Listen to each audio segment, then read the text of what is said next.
try to sell into their communities. At that moment, we cooperate with our whole system and help those companies to form up a green product supply chain knowledge network that was provided by major company, that is large company. They know how to handle this kind of problem, and they are willing to share those knowledge to their supplier, to other SME in the country. So luckily, we passed that challenge, and now our product, by selling to any place in the country, still in the world, are still quite successful. And here is another example about cooperate with private groups. Since you have been to Taiwan, my suggestion will be, why don't you try to buy something and get some service from our convenience store? We Taiwanese love convenience store. We have the most convenience store in the world. And the idea is that you can get almost everything done in a convenience store in Taiwan. You can pay your taxes. Several years ago, we have did this. And next year, you can actually claim your income taxes on the convenience store. The idea is that in the past, the government, when you show up on some government bureaus, the government officer have to give you a cup of tea. And we always complain that the tea is not good enough. So they were tired of this, so they decided that they will use the convenience store to provide a kind of service, because then we will show up on the convenience store and we will buy our own Coke. Good idea, right? So, and we will never complain about the Coke because we pay for it.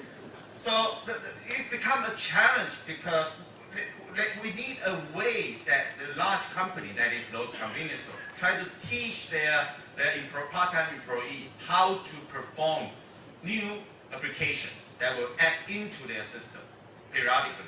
So we create a new learning solution for those part-time workers so that they can learn at home or at their work site, so that every time when we have a new function added into our convenience store system, the part-time employee know how to handle it. So at last, after we have finished all these kind of projects, in the future, we will try to, since we have created so many unique SME in Taiwan, but uniqueness will create not only advantage, they also create disadvantage. One of the major disadvantages is that because you are unique, you can serve the small portions of your potential market.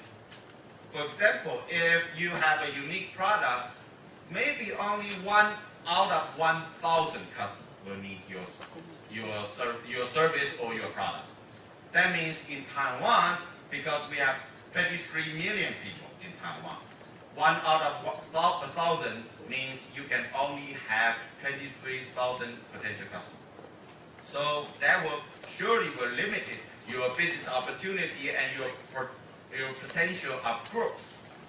So the nature idea about the project is that if you cannot find out more customers in Taiwan, why don't you try to find out more your potential customers from outside Taiwan? For example, there are so many people in China. If we can find another 23,000 potential customers in China, then we can double our company's size. So the next stage, what we try to do, we have convinced 4 major e-platform providers, that is eBay. I think Professor Yamahata just introduced the company. And we have Asian Sourcing and Alibaba. So that this company will try to help our SME so that they can try to sell their product to overseas. Growth strategy is quite similar.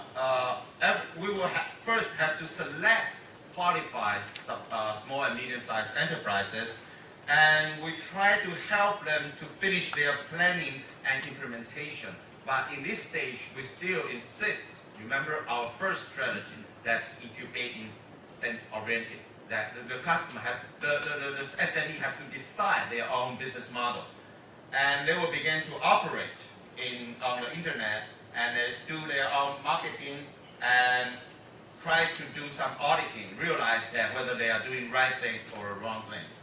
And by doing this, we will create certain business model so that the government and our project were using those business models and duplicate them to other SME in Taiwan. We realized we create certain new strategy for our projects when we try to convince our SME go overseas. First of all, we realized that they are not only those major Yahoo or eBay kind of platform providers. We have so many unique, localized e-marketplace and e-portals. And in the past, it will be so difficult for our SME by themselves to get into those kind of e-portal or e-marketplace because they might not able to speak Spanish or something like that. With the help of our project, we try to teach them. We set up service center so that they will negotiate with us. For example, yesterday I have a company that tried to sell bubble tea machines. Do you know bubble teas? In Taiwan, we love to drink bubble tea. The guys tried to sell their bubble tea machine to South America, and he really got a problem trying to know how to do marketing on South America. So what we did, we tried to select some of the e-portal in local, and we helped them to promote his products on the e-portals, the local e-portals. And we provide consultants, and we also provide trainings to our SMEs. It's very interesting to notice that most of the SMEs don't know how to do business locally. For example, a lot of our SMEs decide they would like to sell their product to Japanese, because in Asia place, Japanese are most wealthy person in this area. So we all try to sell something to Japanese. So you see, the first thing you have to do in our project is to remodel their webpage. That's interesting. For example, I make an example. This is a guy that tried to selling Taiwanese oolong tea to Japanese. Maybe you cannot recognize what's the difference between the tea. But if you try to sell oolong tea to Taiwanese, the color of the tea should be darker. The Japanese don't like darker oolong tea. Weird, right? Okay. But anyway. If you want me to comment on this website, the first thing I would say, you should not put oolong tea with this mango. Because we Taiwanese, when we drink tea, we don't eat mangoes. But, well, did Japanese do that? No, I think that the idea is that mango and oolong tea fit perfectly for the Japanese idea about Taiwanese. So we have to remodel their website. For Chinese, your website should be long enough so that they will sequentially see a lot of beautiful clothing. But for most of the Taiwanese, our website, the first thing we will put is the product we try to sell.